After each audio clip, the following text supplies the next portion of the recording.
और उद्धव के लिए संकट की बहुत बड़ी खबर है। विधायकों के बाद अब शिवसेना के सांसद भी बगावत कर सकते हैं, जिसको लेकर उद्धव खेमा बेहद परेशान है। 14 शिवसेना सांसद इस वक्त पार्टी छोड़ सकते हैं, ऐसा मानना और ऐसा सूत्र दावा कर रहे हैं। उद्धव की बैठक में भी नहीं पहुंचे हैं कुछ सांसद, जिसके बाद अंदाजा लगाया जा रहा है कि 40 से ज्यादा विधायकों की टूट के बाद अब 12 से ज्यादा विधायक भी माफ करें सांसद भी शिवसेना छोड़ सकते हैं और बीजेपी में या शिंदे कैंप में शामिल हो सकते हैं। सांसदों ने बगावत की तो पार्टी पर उद्धव का दावा और भी कमजोर हो जाएगा।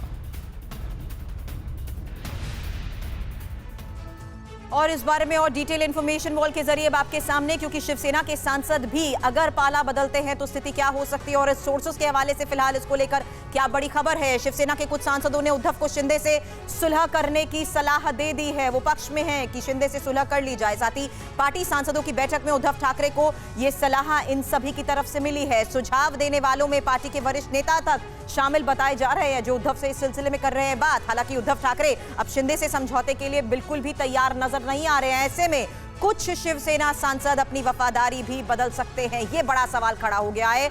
उद्धव की बैठक में शिंदे के बेटे और सांसद श्रीकांत शिंदे शामिल नहीं हुए थे और सांसद भावना गवली और राजन विचारे ने भी इसमें हिस्सा नहीं लिया था। तो जो बैठक हुई थी उसमें कौन कौन शामिल नहीं हुआ, इसको लेकर तो डिटेल जानकारी हमारे पास है। लेकिन इस बीच जो संकेत अब मिल रहे हैं, उद्धव की मुश्किलें क्या वाकई बढ़ सकती हैं? हमारे साथ तमाम संवाददाता तो उनसे इस बारे में और अपडेट ले। सुनील जी, आपको लगता है यहां पर अब उद्धव की ये मुश्किलें खड़ी होने वाली है, क्योंकि उद्धव किसी तरह से सुलह के लिए राजी नहीं है और अपने ही अब उनको एक बार फिर से कह रहे हैं कि शिंदे से बात जरूर करें? ये आर पार की लड़ाई शुरू हो गई है। महाराष्ट्र में उद्धव कौन से भी इस शर्त में कोई सुलह करने के लिए राजी नहीं हुए, क्योंकि ये अब खुले में आ गया। जिस तरीके से उनको लगता है कि भाई मेरे बगावत करके मेरे लोगों को छीन के लेके गए हैं। वो कोई तो पीछे है, उनके पीछे, वैसे वो कोई गए नहीं, ऐसा उनका कहना है जी। तो ठीक है, तो इसलिए अब लड़ाई आ गई। और इसके लिए कल उन्होंने पहले प्रेस कॉन्फ्रेंस लेके उन्होंने पहले बता दिया कि भाई ये शिंदे तो शिवसेना के मुख्यमंत्री नहीं है, मेरा उनका कोई ये नहीं, उनको शिवसेना नेता से भी निकाल दिया उन्होंने जी। ये बहुत ही अहम कदम इसलिए कि सेना में कोई भी लीडर, बड़ा लीडर हो जाता है तो उसको शिवसेना नेता ऐसा बोलते हैं।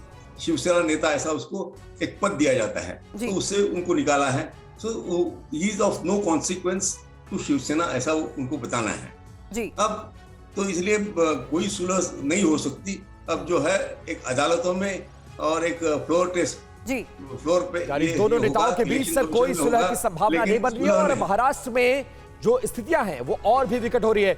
राजीव पांडे हमारे साथ बने हुए। राजीव जी, आपने महाराष्ट्र में ऑपरेशन लोटस चलाया जो सक्सेसफुल भी रहा, लेकिन अभी भी जो स्थिति शिवसेना कैंप के अंदर है, चाहे वो उद्धव ठाकरे कैंप हो या एकनाथ शिंदे कैंप हो, उसके बाद ये लग रहा है कि अभी भी बीजेपी का ऑपरेशन पूरा नहीं हुआ है।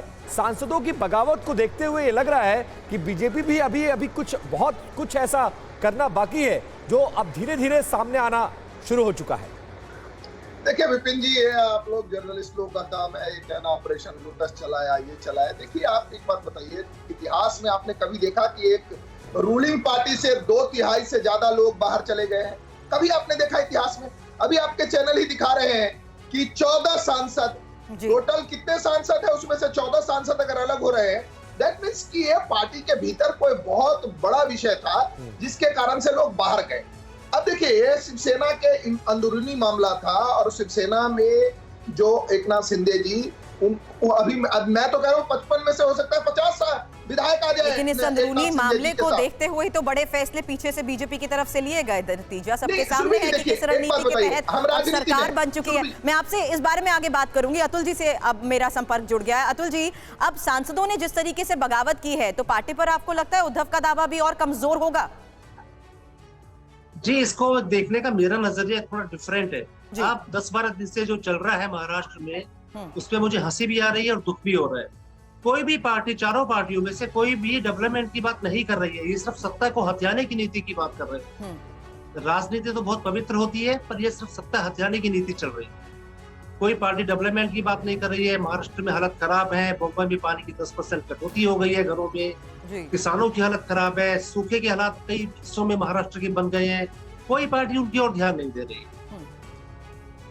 मेरा कहना है कि आप इन सब छोटी छोटी बातों से ऊपर उठ के सिर्फ सत्ता हटाना हमारा मात्र साधन नहीं होना चाहिए, उद्देश्य नहीं होना चाहिए।